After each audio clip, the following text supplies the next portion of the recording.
ሴቶች ሀንቾ እንግዲህ በሰርጓ ቀን የደረሰባት ችግር በጣም ያሳዝናል ማለት ነው። ወይዘሮ ሜላትን አለማድነቅ አይቻልም። የኔ ጀግና የኔ ኩሩ ማለት ነው።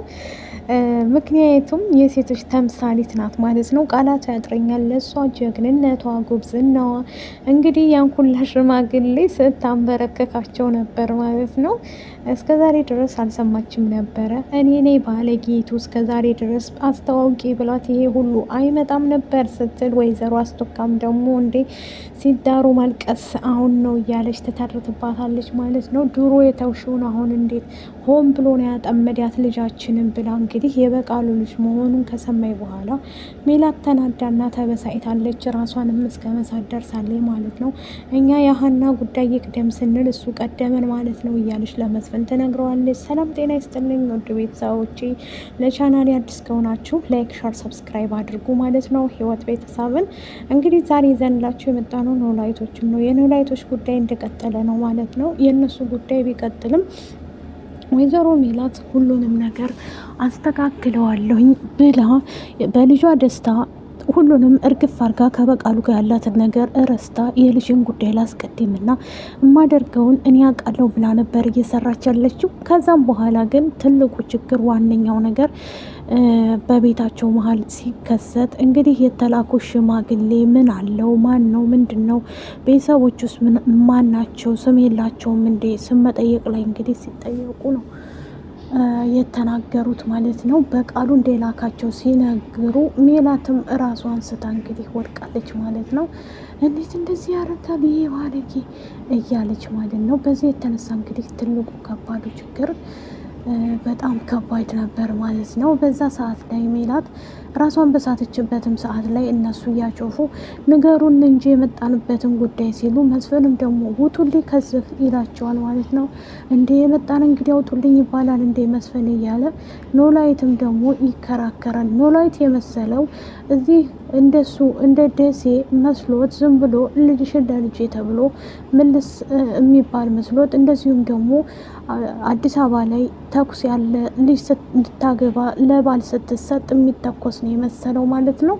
እሱም በማስመልከት እንግዲህ ከባዱ ችግር ቢፈጠርም አንደኛው ነገር ግን ዋስትናው ነገር እንግዲህ በስተ መጨረሻ ሁሉንም ነገር እንትን ለማለት ሞክረዋል ማለት ነው። እውነት ለመናገር ሀንቾ በጣም አሳዝናኛለች ማለት ነው። ምክንያቱም የሆነ ነገር አስተካክላለሁ ብላ ስትነሳ ችግር ይመጣባታል። የሆነ ነገርን አስተካከልኩ ብላ ስትነሳ የሆነ መሰናክል ብቻ ይመጣባታል ማለት ነው። ሁሌ መሰናክላቸው በጣም ከባድ ችግር ነው ማለት ነው ውዶቼ። የሜላትና እንደዚሁም ደግሞ የወይዘሪት ሀና ችግራቸው መሰናክላቸው ሁሌ ይደራረብባቸዋል ማለት ነው። ቢደራረብባቸውም ግን ጀግንነቷን ቆፍጣናነቷን ሳላደንቅላት አላልፍም ሜላት ማለት ነው። ሁሌ በቤተሰቦቿ ጋር የሚመጡትባትን ነገሮች እያንዳንዱ ነገር ለመዋጣት ትሞክራለች ማለት ነው። ሜላት እንግዲህ በጣም ጥሩና መልካም ሴት ናት፣ ታውቃላችሁ ማለት ነው። በዚህ የተነሳ ብዙ ነገርን አልፋለች፣ ብዙ መሰናክሎችን አልፋለች። እርግብ እዛ ቤት ውስጥ የመጣችው እንግዲህ ለሰላሟ አይደለም። አስቱካ እውነቷን ነው። አስቱካን የሚረዳ ሰው አጣች ማለት ነው። እውነት ነው ውዶቼ ማለት ነው። እያንዳንዱ ነገር እንግዲህ ውሸት መስሎን ነበረ።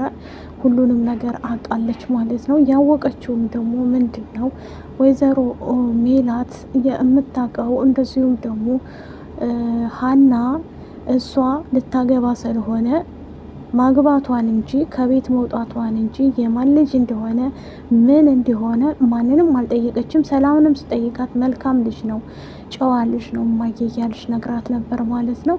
ይህንን ደግሞ ሰላምም ኢዝራ የሚያውቅ አይመስለኝም እማዬ ተረጋጉ እያለች ትናገራለች ማለት ነው። አዎ በእርግጥ የሜላት ልጅ እንደሆነች ኢዝራም አያውቅም፣ ሀናም አታውቅም ማለት ነው። ሀናም ደግሞ እንዴት እንደዛ ያደርገኛል ብላ አሴርን እንግዲህ በስተ መጨረሻ ከአሴር ጋር ተጣምረዋል ማለት ነው። አሴር የሚወዳትና የሚያፈቅራት ቢሆንም ብዙ ነገርን ያሳለፈ ነው ታውቃላችሁ ማለት ነው። ያንን ሁሉ ነገር እንግዲህ አሳልፎ ለዚህ መብቃቱ በጣም ደስ ብሎናል ማለት ነው። በስተ መጨረሻ ግን እያንዳንዱ ነገር ከዚህ በኋላ ሁሉንም ነገር አብቅቷል፣ እዚህ ጋር ይብቃ ብላ እንግዲህ አሴር ከዚህ ይዘህ ጥፋ ብላ አሲርን ደግሞ ረግመኸኝ ነበር እንደ እያለች በጣም አልቅሳ ነው የጠየቀችው። እሱም ደግሞ ምን አደርገሽ እኔ አንቺን ደስታ እንጂ የምፈልገው ሀዘንሽን አልፈልግም ብሎ እንግዲህ ይቅርታ ተጠያይቀው አሲር ይዟት ወጥቶ ነበር አጋጣሚ ማለት ነው። በዛም እንግዲህ ምክንያት መጠጥ እየጠጣኝ ነበር ሀና በጣም ሰክራም ስለነበረ ከአሲር ጋር እዛው ነው ያደረችው ማለት ነው።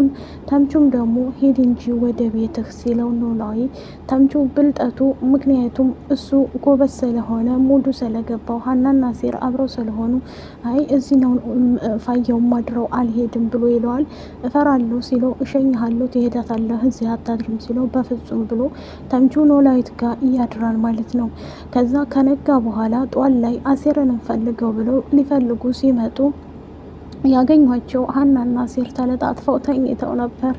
በዛ ምክንያት እንግዲህ ኖላዊ እየተናደደና እየተበሳጨ እንዴት ሊሆን ቻለ ምክንያት ምን አስቦ ነው እያለ በጣም ይናደዳል ማለት ነው። በዚህ የተነሳ እንግዲህ የኖላዊት ነገር ከባዱ ዋነኛው ነገር በጣም ከባድ ነበር ታውቃላችሁ ማለት ነው። ኖላዊትም ደግሞ ይዞት መጥቶ ተምቹ ሲያሳየው ኧረ ይሄንማ ማየት አልችልም በፍጹም ብሎ ተናዶ ተበሳይቶ ይሄዳል። ሀናን ከአሲር ጋር ተኝታ ሲያገኛት ማለት ነው።